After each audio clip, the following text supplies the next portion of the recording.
वैसे तो ये क्वेश्चन बिल्कुल सिंपल है, लेकिन दो ही बातें हैं जहां बच्चे गलती कर सकते हैं, और ये है कि कॉम्प्लेक्स नंबर्स में जब कहीं पे हम x प्लस आई वाई देखते हैं, हमारे दिमाग में रहता है कि x और y रियल नंबर हैं। सिमिलरली एग्जाम में इन दोनों इक्वेशंस के अंदर ये जो x और y लिखे हुए हैं, कोई बच्चा यदि इसको रियल नंबर मानने की गलती कर देगा तो क्वेश्चन उसका गलत हो जाएगा, क्योंकि क्वेश्चन कहीं नहीं दे रखा कि x और y रियल नंबर है। तो दूसरी बात ध्यान रखने वाली ये होती है कि दो लीनियर इक्वेशंस दे रखी हों तो दो लीनियर इक्वेशंस के अंदर हमेशा या तो नो सॉल्यूशन आएगा या वन सॉल्यूशन आएगा, दैट इज यूनिक सॉल्यूशन आएगा, या इनफाइनाइट सॉल्यूशन होंगे। जब भी होंगे नो सॉल्यूशन, वन सॉल्यूशन या इनफाइनाइट सॉल्यूशन, दो या तीन सॉल्यूशन नहीं होते कभी। And this is applicable for any two linear equations, चाहे वो लीनियर इक्वेशंस रियल नंबर्स में हो चाहे कॉम्प्लेक्स नंबर में हो। इन सब बातों का ध्यान रखोगे तो क्वेश्चन बिल्कुल भी मुश्किल नहीं है। Let me read the question first. इस क्वेश्चन में कहा गया है for some real numbers alpha and beta. ध्यान रखो अल्फा और बीटा के बारे में क्लियरली बोल रखा है कि अल्फा और बीटा रियल नंबर है, लेकिन एक्स और वाई के बारे में कहीं नहीं दे रखा। Let for some real numbers alpha and beta a equal this if the system of equations this and this has more than one solution then alpha upon beta is। तो क्योंकि इन दोनों में more than one solution दे रखा है, it immediately means infinite number of solutions, क्योंकि more than one solution में सीधा होंगे तो infinite solution ही होंगे। और दो लीनियर इक्वेशन के अंदर इनफाइनाइट सॉल्यूशन होने के लिए कंडीशन आपको पता ही होगी, फिर भी जस्ट फॉर नॉलेज बता रहा हूं। ये दो linear equations ax plus by plus c equal 0 और px plus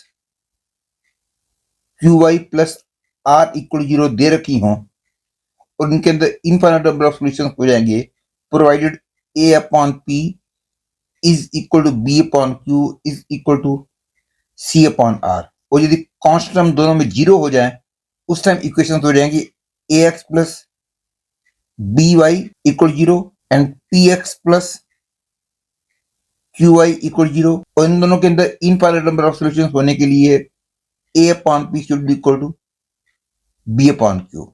Here x and y can be anything, real number, imaginary number, complex number, everything is allowed। मैंने देखा है बहुत सारे बच्चों को तो complex number और imaginary number में फर्क भी नहीं पता होता। For crystal clarity, you must know the difference between complex number and imaginary number। And now using this concept in these two equations, I get these two equations will have infinite number of solutions if 8 cos 2 by 3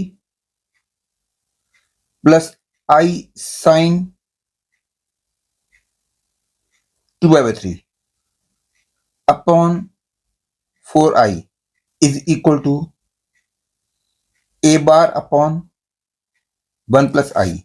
That is a bar is equal to 2 into 1 plus I upon I and minus 1 by 2 plus I into root 3 by 2, and this is equal to root 3 minus 1 minus root 3 plus 1 into I। And now comparing this result with this result, I get alpha equal to root 3 minus 1 and beta equal to root 3 plus 1. Hence the value of alpha upon beta becomes root 3 minus 1 upon root 3 plus 1. This is equal to 2 minus root 3. Therefore correct choice is B।